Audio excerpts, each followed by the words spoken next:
Vamos lá. Por muito, muito tempo, a gente ouviu que a inteligência era a chave para tudo na vida, né? O passaporte para o sucesso. Mas será que é só isso mesmo? Hoje, a gente vai mergulhar de cabeça numa discussão clássica. O que vale mais? Quociente de inteligência ou quociente emocional? Ok, vamos direto ao ponto. A pergunta que não quer calar é essa: o que realmente faz a diferença para a gente ir mais longe?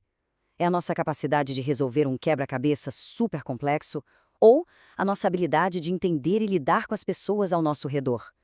Vamos investigar isso juntos. Para entender essa história, a gente precisa voltar um pouquinho no tempo. Pensa que, durante quase todo o século XX, o QI era o rei da cocada preta. Era a medida definitiva. Se alguém tinha um raciocínio lógico afiado, pronto, o sucesso parecia garantido. E não dá para negar, essa capacidade cerebral construiu coisas incríveis. Só que, aos poucos, tanto a ciência quanto o dia a dia no trabalho começaram a mostrar que faltava alguma coisa nessa equação. Então, qual é a grande diferença aqui?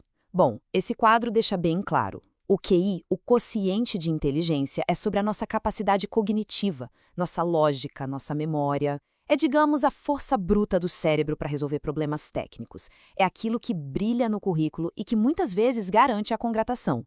Agora, o QE, o quociente emocional, é outra história. Ele é mais sutil, é sobre entender o que se passa dentro da gente e ao nosso redor. É ele que permite que alguém trabalhe bem em equipe, lidere, inspire e, no fim das contas, seja a pessoa que é promovida. E olha, essa frase aqui, ela resume tudo de um jeito perfeito. É quase uma regra de ouro. Ter um QI alto, sem dúvida, abre muitas portas. É fundamental. Mas e depois que a gente entra? A habilidade de criar conexões, de inspirar confiança, de lidar com a frustração do dia a dia, isso é puro QE em ação. Essa capacidade que vai definir a nossa trajetória no longo prazo, porque, vamos combinar, o sucesso quase nunca é uma jornada solitária. E agora vem a parte mais legal. De acordo com os estudos do Daniel Goleman, um dos grandes nomes dessa área, a inteligência emocional não é um dom, sabe? Não é algo que ou você tem ou não tem. Pelo contrário, é um conjunto de habilidades que a gente pode sim aprender e treinar. Vamos dar uma olhada nos 5 pilares que formam essa base. Pensa nisso como uma escada. O primeiro degrau, a base de tudo, é o autoconhecimento. É a capacidade de olhar para dentro e perguntar: opa, o que eu estou sentindo agora? Depois que a gente identifica a emoção, a gente sobe para o segundo degrau, a autorregulação. Não é sobre reprimir, mas sobre gerenciar o que a gente sente. Daí, com esse controle, vem a automotivação, que é usar essas emoções como combustível para seguir em frente. Com essa base interna bem firme, fica possível olhar para fora e desenvolver a empatia, que é entender de verdade o que o outro está sentindo. E no topo, as habilidades sociais, que juntam tudo isso para a gente se comunicar bem, influenciar e colaborar. Percebe como uma coisa vai puxando a outra? Certo, já temos os 5 pilares na cabeça. Mas como isso funciona na prática, no mundo real?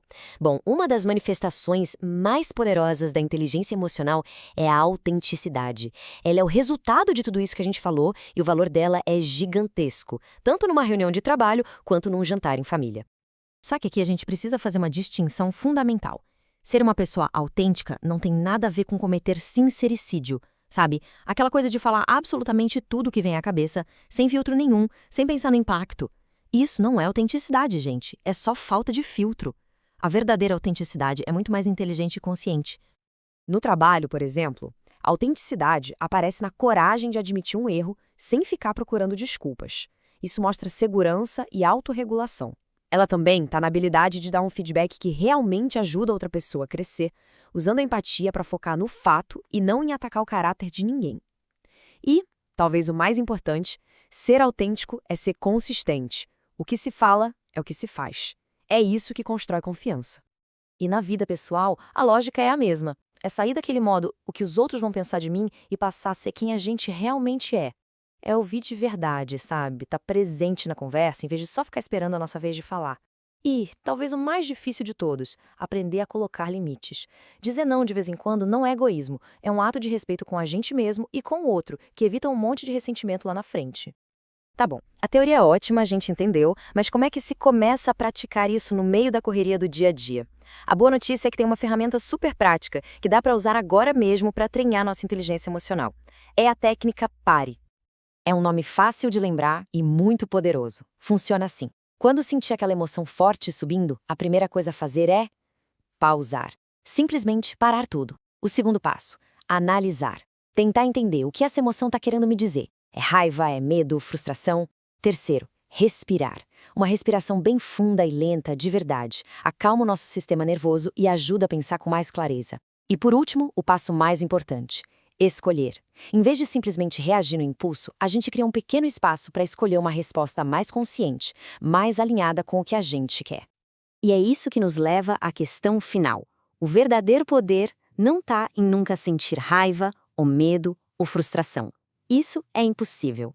O poder está no que a gente faz em seguida. Entre o que acontece com a gente e a nossa resposta, existe um espaço, e é nesse espaço que está a nossa liberdade de escolha. Então, a pergunta que fica é, da próxima vez que uma emoção forte aparecer, qual vai ser a escolha?